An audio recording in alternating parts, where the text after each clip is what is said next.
মই দেখুৱাও আপোনালোকক প্ৰধানমন্ত্ৰী আৱাস যোজনাৰ নামত আচলতে মামৰা সমষ্টিত এইবোৰ কি চলি আছে।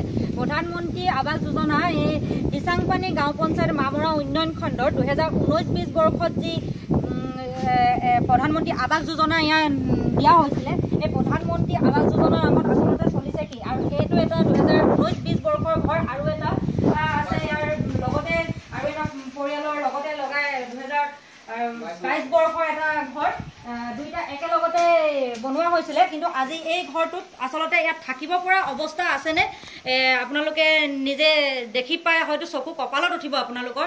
যিটো ঘৰৰ সমুদায় ধনেই এতিয়া উলিয়াই ঠিকাদাৰক দিয়া হ'ল, তাৰ পাছতো আজি এই ঘৰটোত এখিলা টিংপাত নালাগিলে, এফালে টিংপাত লগালে কিন্তু এটা চাইডে টিংপাত লগোৱাই নহ'লে, আৰু গৰু গোহালি টাইপত এই ঘৰটোত বাৰু মানুহ থাকিব পৰা অৱস্থা হয়নে। গৰু গোহালিও মানে অলপ ভালে বুলি ক'ব পাৰি। যিটো মামৰা সমষ্টিত আজি এই বাগিচা অঞ্চলত সঘনে দেখিবলৈ পোৱা গৈছে প্ৰধানমন্ত্ৰী আৱাস যোজনাৰ নামত ঘৰৰ যি লুণ্ঠন চলি আছে। এয়া মন্টু মুণ্ডাৰ লগত কথা পাতিম। হয়, আপোনাৰ নামটো? শ্ৰী মন্টু মুণ্ডা। আপোনাৰ কোনটো বৰ্ষত আপুনি পাইছিলে? 22 চনত পাইছিলোঁ। পইচা চব উলিয়াই দিছিলোঁ 1,30,000 টকা। হয়, সব পইচা সি নিজে ল'লে। কোনে নিলে? হুণ্টু গোহাঁই। হুণ্টু গোহাঁই কোন হয়? ঠিকাদাৰ হৈছিলে মেম্বাৰৰ মোটা ৱাৰ্ড মেম্বাৰৰ। হয়, আজিলৈকে বনাই নিদিলে যে? আজিলৈকে বনোৱাই নাই, 3 বছৰ হ'ব এতিয়া। 3 বছৰ? 22 চনত পোৱা ঘৰ। হয় হয়, কি ক'ব এতিয়া হুণ্টু গোহাঁইৰ বিষয়ে? কি ক'ব? হুণ্টু গোহাঁই এতিয়া পইচা চব ওলাই ল'লে আৰু ঘৰটো বনাই দিম বুলি ক'লে, আজিলৈকে ঘৰটোৱে বনোৱা দিয়া নাই। আৰু এইটো ঘৰত আপোনালোকে এইটো ঘৰতে বাস কৰি আছে নেকি? এতিয়া মই পাকঘৰত বেলেগ এটা বনাইছিলোঁ বুলি থাকিছোঁ, নহ'লে ইয়াত আমি থাকিবলৈ অৱস্থা নাই। চৰকাৰক কি ক'ব? চৰকাৰক কি ক'ম, চৰকাৰে এতিয়া কি সুবিধা দিয়ে আমাক?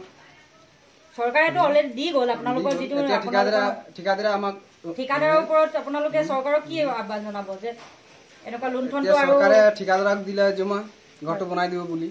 এখন এতিয়া ঠিকাদাৰে আমাক যে অসুবিধা দিলে যে থাকিবলগীয়া নকৰা হ'ল।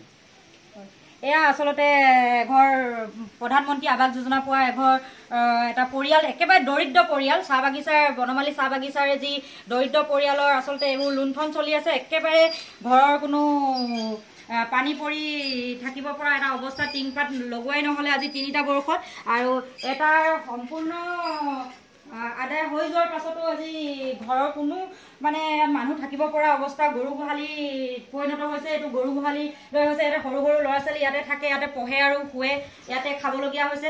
এইটো ঘৰত থাকিব পৰা অৱস্থা হয়নে? আপোনালোকে নিজৰে চকু কপালত উঠিব দেখিলে। আৰু উন্নয়নৰ নামত মামৰা সমষ্টিত যি ঠিকাদাৰৰ লুণ্ঠন চলি আছে, এয়া এক সামগ্ৰিক পৰিৱেশ আপোনালোকৰ ওচৰত দেখুৱালোঁ। এনি ভাৰত 24 পৰিস্মিতা ফুকন।